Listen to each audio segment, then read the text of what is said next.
उत्तर 24 परगना के कामदुनी में 10 साल पहले 21 साल के एक युवती के साथ सामूहिक बलात्कार और उसकी हत्या की घटना में परिवार को अभी भी न्याय का इंतजार है। न्याय की आस लेकर कामदुनी हत्या मामले में दोषियों को सजा दिलाने के लिए पीड़ित युवती के परिवार के 5 सदस्य दिल्ली के लिए रवाना हुए हैं। मौसमी कयाल, प्रदीप मुखर्जी, पीड़िता की मां और 2 भाई रात में हावड़ा स्टेशन से दिल्ली के लिए रवाना हुए। हावड़ा स्टेशन पर उन्होंने कहा कि कामदुनी हत्याकांड को लेकर उनका राज्य सरकार पर से भरोसा उठ गया है। प्रशासनिक मुकदमे में सहयोग नहीं करने के कारण भरोसा उठ गया है। प्रशासनिक मुकदमे में सहयोग नहीं करने के कारण आरोपी को बरी कर दी गई है। इसलिए उन्होंने न्याय की उम्मीद में सुप्रीम कोर्ट में अपील की। उन्हें उम्मीद है कि वहां उन्हें न्याय मिलेगा। जब तक उन्हें न्याय नहीं मिलेगा तब तक उनकी लड़ाई जारी रहेगी।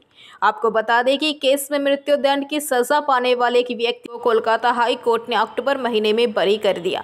इस मामले में कोर्ट ने 2 अन्य की मौत की सजा को आजीवन कारावास में बदल दिया था।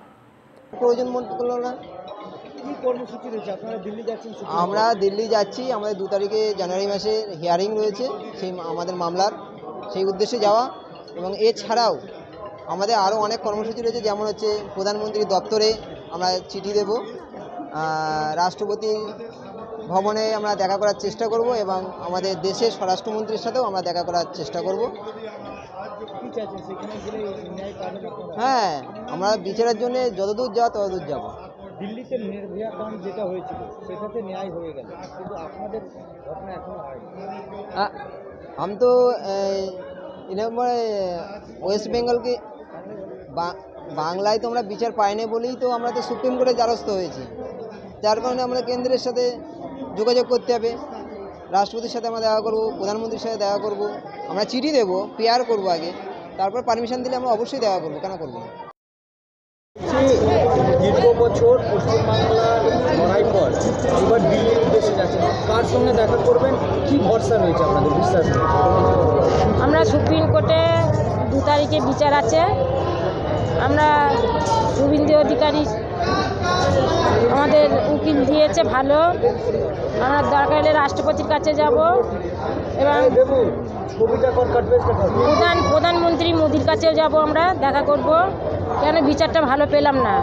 দিল্লি নির্ভয়াকাণ্ডের তাদের সাজা কত সুন্দরভাবে সাজা দিল, আমাদের সাজা। राज्य सरकार पश्चिम बंगाल से अब दिल्ली के लिए अब लड़ाई कर रहे हैं, क्या राज्य में यहाँ भरोसा नहीं था?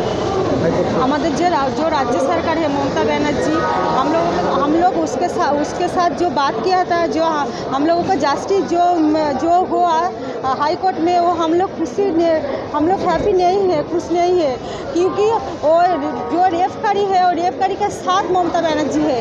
वो इस राज्य में जो रेप होता है वो रेप का कोई जस्टिस नहीं देता। वो सब পশ্চিমবাংলার থেকে আবার দিল্লি উদ্দেশ্যে যাচ্ছে, রাজ্য সরকারের উপর কি ভরসা একবারে নেই বলে বলা যেতে পারে?